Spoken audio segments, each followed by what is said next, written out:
Hello everyone. In this video we are trying to make ourselves familiar with the simple earthengine app, and our objective in this video is to understand how it is working. We will try to check or understand some of the codes here.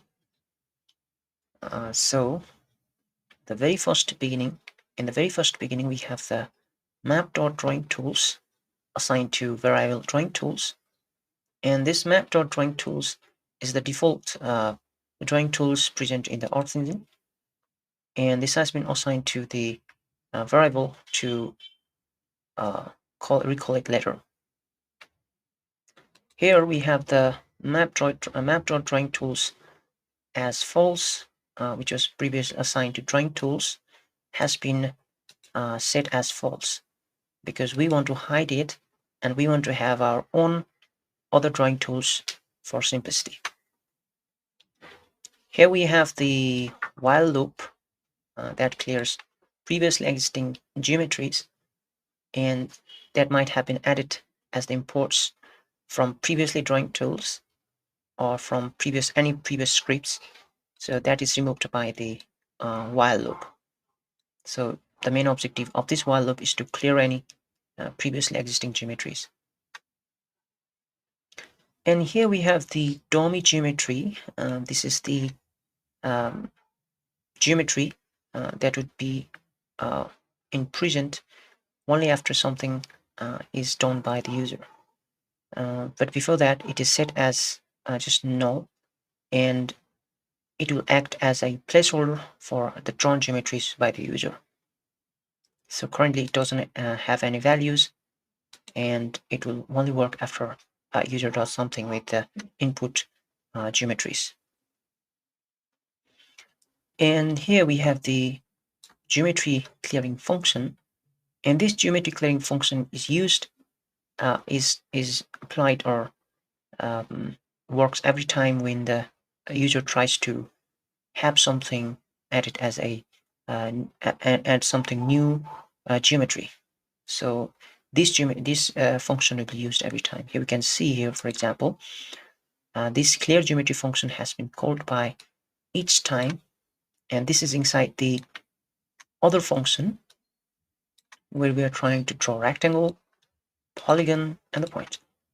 So basically the objective of this app is to let the user to define some polygons, a rectangle, or a point. And after that, the user gets to see the NDVI time series. So here we have the clear geometry, and we draw the shapes that can be rectangle, polygon, or point. And that is it. This is only the function to call the something rectangle, polygon, or point. And each while the shape is being drawn, it doesn't disturb the other shapes. So it works independently. So after that, we have the panel, and this panel is generated by ui.panel, and it holds the time series chart.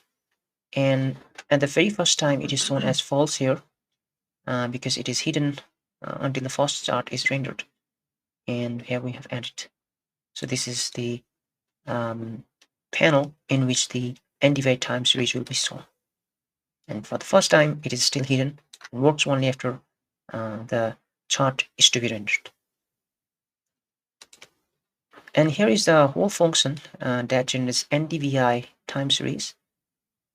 So here we have the whole function to work the NDVI time series. First, what it does, it makes the chart panel visible as soon as the geometry is drawn, and then after it the geometry is drawn, it is considered as our area of interest, and it will define the reduction region. And the drawing tools, it's set shown as null. So turning the drawing off, although the user can draw the other shapes, but for that time, the input or the falsely drawn shape will be used to render the chart. And we have here something reduction scale to avoid some memory or timeout errors. And then after, this is the end-divide time series function that we are much more aware with. So it is generated by ui.chart.image.series by region. We select the modis product, and from that we have the band selected, and we want to have the mean values as a reducer, and that is generated from here. We have these other options, and the previously existing chart is replaced with the new chart. So here we have the now we have the ui.util.debounce, and it wraps the chart end-divide time series functions. And what it does, it reduces the frequency of it. So it has some what it does, it has some invoking function or drawing and editing a geometry. So after that, finally we have the user input. Here we have the symbol set here, something as to the symbol has been added to augment the text level or to exaggerate or make it more beautiful. We have a rectangle, polygons, and points. And we use the ui.panel, ui.label, ui.button. ui.panel is to hold the app instructions and the geometry drawing buttons. And the ui.label provides some instructions. And ui.button is for the clicking or selecting the options. So here we have the ui.panel. And inside that, we have widgets defined by ui.label, ui.button, 3 different buttons for the drawing the shape, rectangle, polygon, and point. And after we have other levels suggesting the user what to do. And finally, we add the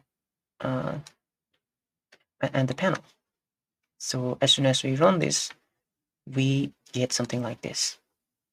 So here on the left-hand side, we have the drawing modes. We can either select rectangle, polygon, or point. We can draw geometry, and we can wait for the chart to render and repeat the step every time. For example, if you click the point here, click somewhere here, it starts generating the chart. So it starts generating the chart, and it finally draws some chart here. And we can also draw some polygon. And as soon as we click the other options, the previously selected shape is removed. So we have here polygon. So it starts generating chart.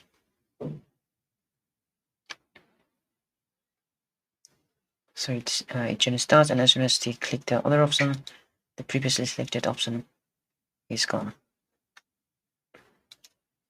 So this is the NDVI time series generating app.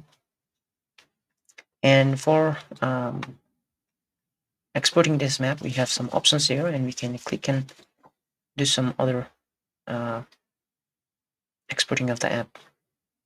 And some links are provided by earthengine. We can share that one, and our app is shared to others. So this was the very short guide or short information regarding the app, and we attempted to understand how the app really works in earthengine. And earthengine is itself so flexible, and there's so many other data sets, so many options to generate the app.